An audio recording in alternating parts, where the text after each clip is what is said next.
Mm. Yeah, man. What about these Oh creative man. bottlenecks and versus logistical or operational? So I put the YouTube video up.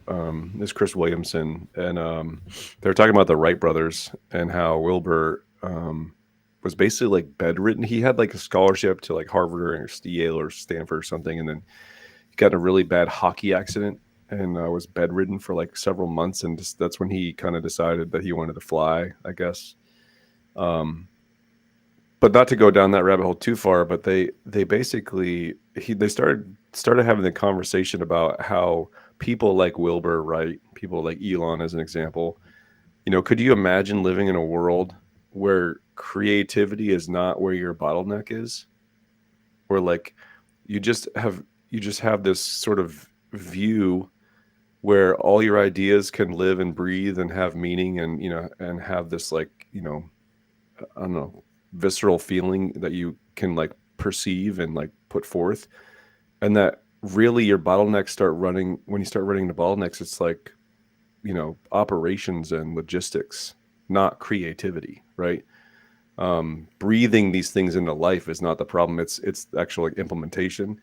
And I just thought that was fascinating to like kind of think about. And I was curious how you guys feel about that idea about creative bottlenecks versus sort of like the tangible bottlenecks. I mean, like being creative. I mean, basically, like I'll jump in here. And Mike is actually really creative as well. I think all of us are. But being in a creative field and doing production, like I think that a lot of the that personality that creatives have, right? Like we discussed a little bit on the show about how like we set goals a little differently, a little bit more with curiosity, and it's all centered around sort of this like field of safety, right? And so like to be creative, you have to feel somewhat safe, right? And so like the best way to feel safe is to ensure that all of the things around you are sort of taken care of, whether they're automated or they're simple. Like, somebody like Einstein used to wear the same suit, not because he was weird, just because like he could use the energy to do something else, right? It just created this safe environment. He always knew wherever he was going to look fine, blah, blah, blah. And so I think that operationally from a creative standpoint, like I'm a fan of technology because I believe that it's going to help unlock more creativity and the ability for people to have time to get into the creative flow with things being automated that normally require tedious and remembering and stuff, like Or paying your bog you down. Yeah. everything from food, whatever, your meals, everything. And so all of a sudden you're kind of like, and I don't want to call it boredom, but there's a fine line between boredom and creativity, right? And so we talked a little bit about using drugs and psychedelics to sort of spark creativity, and like you can do it naturally, right? Whether you want to or not depends on where your curiosity is. But like if you're trying to break a barrier, right, where you're like really into doing multiple tasks and you have a system and you need to kind of break those those synapses that created that system in your head, then yes, psychedelics, meditation is, I'm going to tell you, is self-induced boredom. That's all it is. Meditation is, I mean, it's great. The breathing part is excellent. But when they're like, hey, sit in a corner, meditate for 5 hours, they're like, basically, like, get fucking bored, traumatize yourself into kickstarting your imagination, and that will connect you with some of your spiritual goals. Guaranteed. But you can do it a million other ways. Well, I'm going to take it in a different perspective. So having an idea, this is why entrepreneurs are very important. Important. See, because the first problem is getting an idea, creating an idea, a business in general. Like Chris talks about the logistical and operational bottlenecks compared to the creative bottlenecks. Creativity, getting an idea, is one of the biggest and hardest problems. Or creating, a streamline or a program or something of that magnitude. Putting that into action is completely different. So you need to have the logistical ability to do that, the resources. And operationally, you have to, after you get the resources, you have to turn around and actually go out and do it. So I think personally, the reason why I look at a lot of entrepreneurs in this problem is the ones that really have that idea figure it out. The figure out the logistics. And it's not something like where you're going to have it on the first day. You could put something in plan, you can have a plan or a process, but it's always going to be tweaked. It's always going to be, changed because what you thought from day one might not be the best route. So I think the logistical and operational, like bottlenecks, you figure out over time.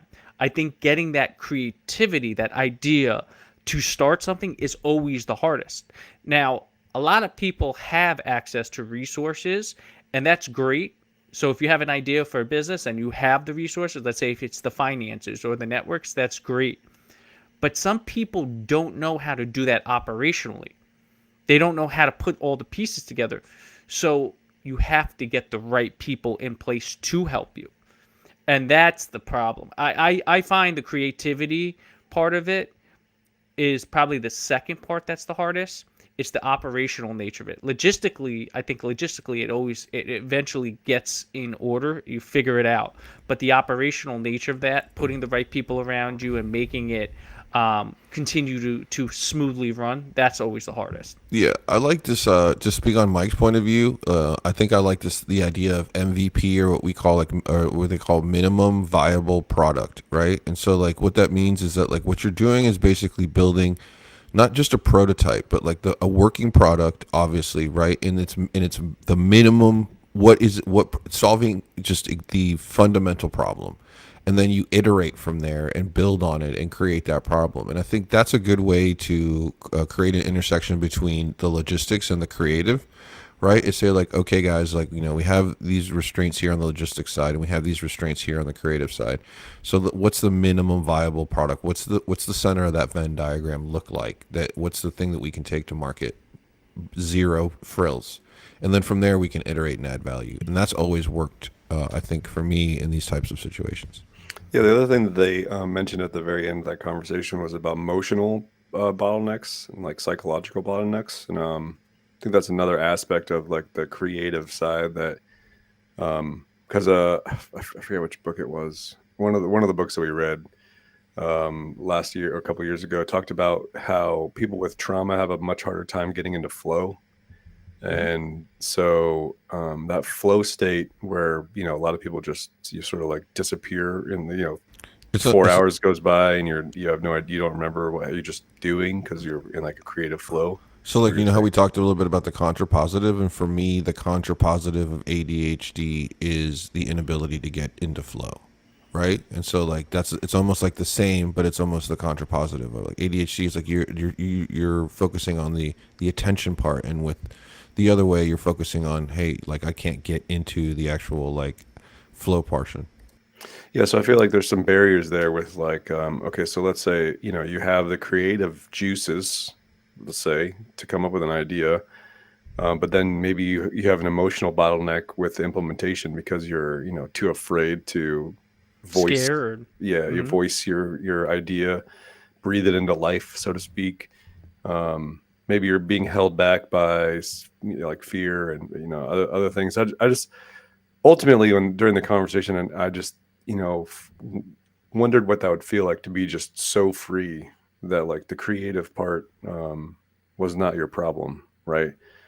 Because like you said, operationally and logistically, I mean, I can find the right people to help. I mean, we can find the right stuff to do that. Those are problems that have answers, like pretty simple answers. I mean, they might be complex answers, but they have answers. But the creative side, coming up with an idea and like breathing into life, that's a whole world that like there is no clear path to success there. That you just Well, you come up with it or you don't. I mean, that's I'm it. gonna I'm gonna cut you off for a second because I'm gonna apply. No, and the reason why I'm gonna cut you off is because I'm gonna apply it to the podcast. The creative idea with the podcast was to start the podcast, and our creativity comes in every week. How can we keep improving it? Okay, what are our topics? Okay, what do we want to do long term? How can we translate this podcast and certain other things? And we're always thinking about that. The logistics for this podcast is very simple. The logistics is getting us all here together at the same time, making sure our Well, audio works that's and hard ideas sometimes. work. Yeah, it Yeah, doesn't always work. and then It doesn't. and Whatever, dude. the operational aspect of it is okay, we're here, the logistics are in place, it's just performing and Especially you doing. being in Guantanamo and being able to tune in every week I with us. fucking hate you. Shout out Scorpion Productions. Shout out, Shout, shout out damn it. Scorpion Productions. Shout out Hannah. Shout out Hannah. Shout Speaking out of that Hannah.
Yeah. Huh. It's pretty sad, honestly.